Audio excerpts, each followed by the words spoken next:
How's it, folks? I wasn't expecting that to drop today, but Techland has just released update 1.5, which includes the Nightmare mode and a couple of other fixes and changes that I'll go into a little bit later. But the meat of this update is absolutely the Nightmare experience. So the Nightmare experience is a new difficulty level for Dying Light Beast that's mainly aimed at players looking for an extra challenge. It makes human and infected enemies stronger, smarter, and more aggressive. They react faster to the player's action using their heightened senses. Some dark zones may also now include volatiles during the day, and gameplay becomes more challenging as resources are limited and they need to be managed more carefully. This update also introduces a new Alpha Volatile. This is the most powerful infected in Castor Woods and the most intelligent volatile in the history of Dying Light. It tracks your scent, it will ignore the UV light from your flashlight, and can hunt and follow you across the map until you reach a safe zone or manage to kill it. On top of the Nightmare experience brings a new survival mechanic. The hunger system affects your stamina, health regeneration, and combat efficiency. The longer you ignore hunger, the stronger the penalties become. Additionally, the flashlight drains over time and will dim and flicker as the battery gets low, requiring you to craft or find replacements. And if you manage to complete the hardest challenges in this difficulty, it will reward you with exclusive items including unique charms and a special outfit, as well as a new vehicle skin.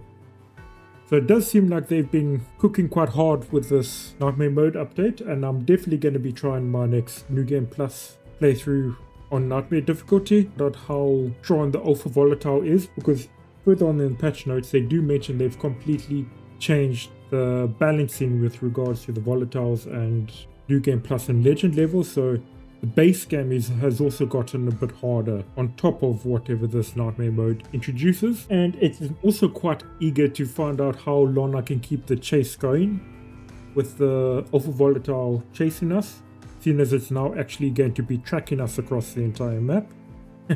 So I'm definitely going to be interested in getting a long chase sequence going with that guy. The hunger system is alright. I'll probably end up ignoring it for the most part. I'm never really a fan of those hunger and survival mechanics. It's nice that it's there, but I would also appreciate the option of actually being able to turn the hunger system off while keeping everything else with the Nightmare mode going. But it's nice that Techland is still trying new things, which is quite prevalent in this Nightmare mode update. Ignoring the Nightmare mode, going into the actual patch details, they've added two new finishes, one for one-handed blunt weapons and one for one-handed slashing weapons.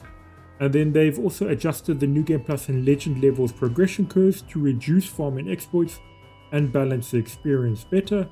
Starting in New Game Plus will now check the Legend level of players to adjust enemies' difficulty accordingly.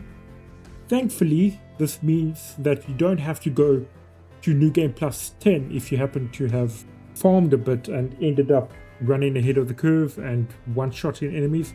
It does seem like they've actually balanced things properly now. And if you reach Legend level 300 before reaching New Game Plus 10, it will also make enemies' difficulty adjust accordingly. Moving on to the actual Legend levels, they fixed the possibility for players with no Legend levels progress to pick up Legend level reward weapons left by co-op teammates and obtain blueprints of such weapons. They've balanced mods bonus damage related to Legend level rewards, so you no longer should be one-hitting most enemies. They've balanced the durability of Legend weapons and balanced the situation where car HP scaled inconsistently with player damage for Legend levels, so one tap in a car should no longer instantly blow it up. They fixed the buff of the plus 15% damage to humans of Butcher's Dream failing to apply correctly. They fixed the critical hit damage that does not scale accordingly with Legend levels, and they fixed cases of weapon mods and charms multiply base damage different than the ones visible to the player. With regards to New Game Plus, they've balanced the amount of XP granted on higher New Game Plus levels. Explodey Boys, Gas Tank Biters and Gas Tank Virals, fixes of explosion strength for higher New Game Plus levels. They fixed the case of XP loss on Story Mode New Game Plus upon player's death. And there's various fixes related to the AI having high ranks and the quest rank in cases where it is not intended. Moving on to performance and stability, they fixed multiple co-op crash cases when peer joins the host.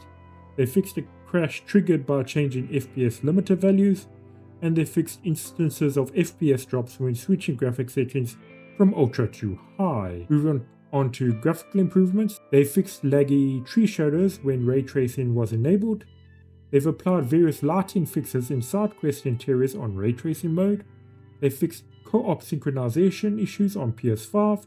They fixed graphical artifacts in the Exile Cave upon adjusting upscaler settings. They've implemented various occluder fixes across the environment, fixed rectangular blood shapes on the Peacekeeper weapon, fixed reward icons glowing irregularly depending on how players highlight or claim rewards. And then there's a couple of environmental and navigational fixes. They've resolved an environmental issue in the Exile Cave where players get stuck behind a tent, corrected several geometry gaps visible when climbing ledges in the Old Town, as well as in the swamp area. And then finally, moving on to the UI and audio.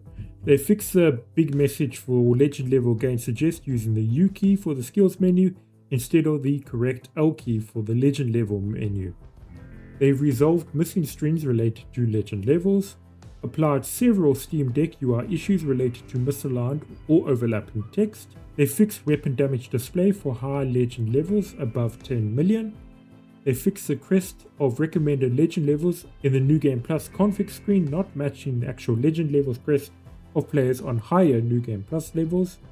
They've re-enabled photo mode at the beginning of New Game Plus, adjusted the New Game Plus category title in public game section to prevent overlapping with other titles in certain languages, and corrected the camouflage skill sound not playing correctly. Just a fair warning, we've only just unlocked the car skin for the Night Looter challenge, and it's practically impossible that we're going to be able to unlock the weapon for this challenge, which means we have to complete both parts of every other challenge to get the 20 out of 22 challenge requirements to unlock the extra stuff we happen to miss. But there's only a couple of weeks left, so oh well if we don't get it.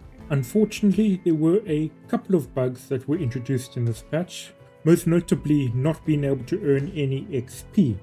I can still lose XP if I'm killed, but I cannot earn XP either from killing enemies, from doing quests, from completing side objectives, from completing those optional things like volatile halves. None of that gives XP. I've tried verifying files, I've tried reinstalling, which is kind of why it's taking me so long to get this video out. Doesn't fix it. So I'm gonna have to wait for Techland to post a hotfix for that before I spend any longer in Dying Light Beast. Kind of pointless trying to play the game when you can't even progress. Otherwise, that's it for this video. I hope you all have a fantastic day. Take care and cheers for now.